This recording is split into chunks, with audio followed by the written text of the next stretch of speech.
रामकृष्ण हरी मंडळी, आपल्या भक्ती चॅनलमध्ये तुम्हा सगळ्यांचं खूप खूप स्वागत। आईने मुलांवरून एक दिवा ओवाळून टाकायचा आहे। मुलांमध्ये जर काही निगेटिव्हिटी, त्याचबरोबर मुलं चिडचिड करत असतील, प्रगती थांबली असेल, मुलाला कसली नजर लागली असेल, किंवा तुम्हाला असं वाटतंय की मुलं थोडेसे डिस्टर्ब झालेत, तर त्यांच्यासाठी तुम्हाला एक अमावस्येच्या दिवशी उपाय करायचा आहे। बघा, तुम्हाला सायंकाळी 6 ते रात्री 12 वाजेपर्यंत तुम्ही हा उपाय कधीही करू शकता। तुम्हाला तुमच्या मुलाला एका पाटावरती बसवायचं आहे। पूर्व पश्चिम तोंड करूनच तुम्ही बसवा, देवाजवळ बसवलं तरीही चालेल।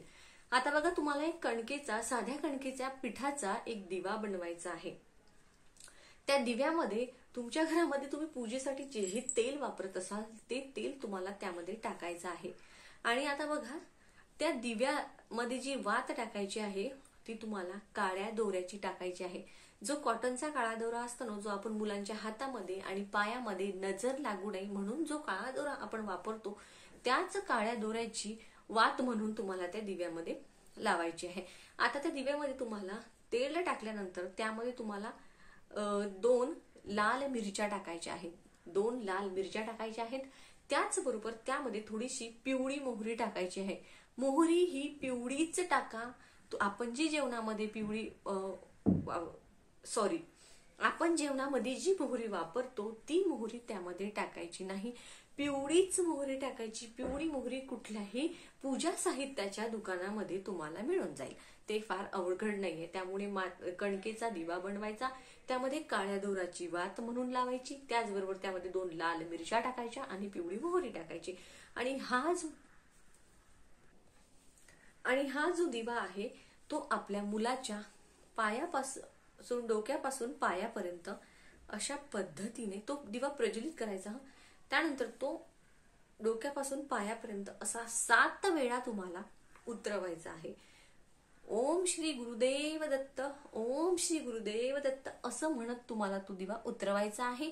7व्यांदा जेव्हा तुम्ही म्हणाल की ओम श्री गुरुदेव दत्त, माझ्या मुलामध्ये काही नकारात्मकता, काही निगेटिव्हिटी, त्याच्या मागे काही लागलेलं असेल, जे काही इडापिडा असेल ती निघून जाऊ दे, आणि असं म्हणून तो दिवा तुम्हाला सरळ बाहेर घेऊन जायचा आहे। बाहेर घेऊन गेल्यानंतर तुम्ही त्या दिव्याला अशा एखाद्या झाडाखाली वगैरे किंवा रस्त्याच्या कडेला, जिथे कोणी वगैरे जाणार नाही, कुणाचा पाय वगैरे लागणार नाही, अशा ठिकाणी तुम्ही तो दिवा नेऊन ठेवू शकता। आता बघा, दिवा घेऊन जाताना तो दिवा विझला काय, परत पेटवायचा का? अजिबात नाही। तो दिवा चालू असेल चालू, विझला असेल विझला, जशाच्या तशा परिस्थितीमध्ये तो दिवा तुम्ही नेऊन ठेवायचा।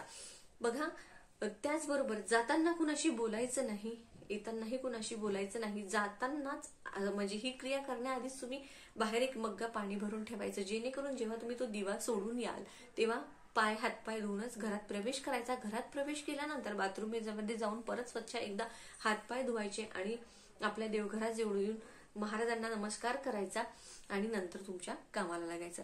आता दुसरा असा उपाय आहे की कावळ्यांना अशी एक गोष्ट तुम्हाला खाऊ घालायची आहे, तर ती अशी आहे, त्यामुळे असं सांगितलं जातं की पितृदोष दूर होण्यास, थोडा जरी कमी होण्यास मदत होते।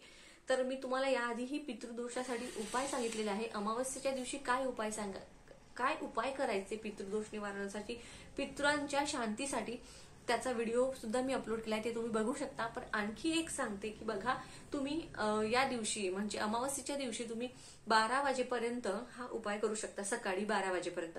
जो आपण मुलांसाठी उपाय करणार आहोत तो संध्याकाळी 6 ते 12 पर्यंत करू शकता, आणि जो आत्ता सांगणार आहे पितृंसाठी तो दुपारी 12 वाजेपर्यंत तुम्ही म्हणजे मध्यान्ही आल्यावर करायचा आहे।